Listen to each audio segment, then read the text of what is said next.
Hello friends, నేను మీ పల్లవి. ఈ short వీడియోలో నేను బతుకమ్మ మేకింగ్ చూపించబోతున్నాను.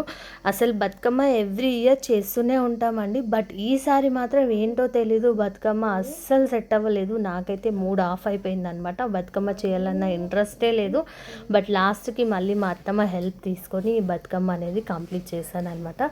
సో నేను ఒక రూమ్లో ఈ బతుకమ్మని చేస్తున్నాను అనమాట. మా ఇద్దరు పిల్లల్ని, చిన్న పిల్లల్ని బయటేసి నేను మా పెద్ద పాప మాత్రమే ఈ బతుకమ్మ చేస్తూ ఉన్నామన్నమాట. సో చేస్తూ ఉన్నాం, కానీ ఎక్కడ ఏం మిస్టేక్ చేశానో తెలీదు. బట్ బతుకమ్మ అయితే సరిగ్గా రాలేదండి. లాస్ట్కి మళ్ళీ మా అత్తమ్మ హెల్ప్ తీసుకొని ఈ బతుకమ్మనన్నిటి కంప్లీట్ చేశానమాట. ఎప్పుడు ఇలా జరగలేదు. ఎవ్రీ ఇయర్ నేను మా అత్తమ్మ చేస్తూనే ఉంటాం బతుకమ్మ. బట్ నాకేంటో తెలియదండి, ఈ ఇయర్ అస్సలు సాటిస్ఫాక్షన్ లేదనమాట బతుకమ్మ చేయడంలో. ఎందుకు ఇలా జరిగిందో కూడా నాకు కూడా తెలీదు. లాస్ట్కి ఫైనల్గా మా అత్తమ్మని అడిగితే, మనం లోపల స్టఫ్ అనేది ఫిల్ చేస్తాం కదా, సో నేను అది కరెక్ట్గా చేయలేదన్నమాట. సో బతుకమ్మకి మెయిన్ పార్ట్ మనం లోపల స్టఫ్ అనేది ఫిల్ చేస్తేనే బతుకమ్మ అనేది మనకు మంచిగా వస్తుంది అవుట్పుట్ అనేది. సో నేను అక్కడ మిస్టేక్ చేశాను అనమాట.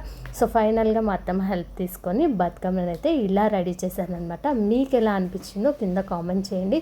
అలాగే మేము రెడీ అయిన వీడియో, షార్ట్ వీడియో కూడా అప్లోడ్ చేశానండి.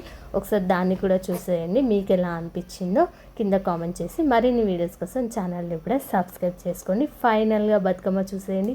చాలా బాగా వచ్చింది కదా, నాకైతే చాలా నచ్చిందండి.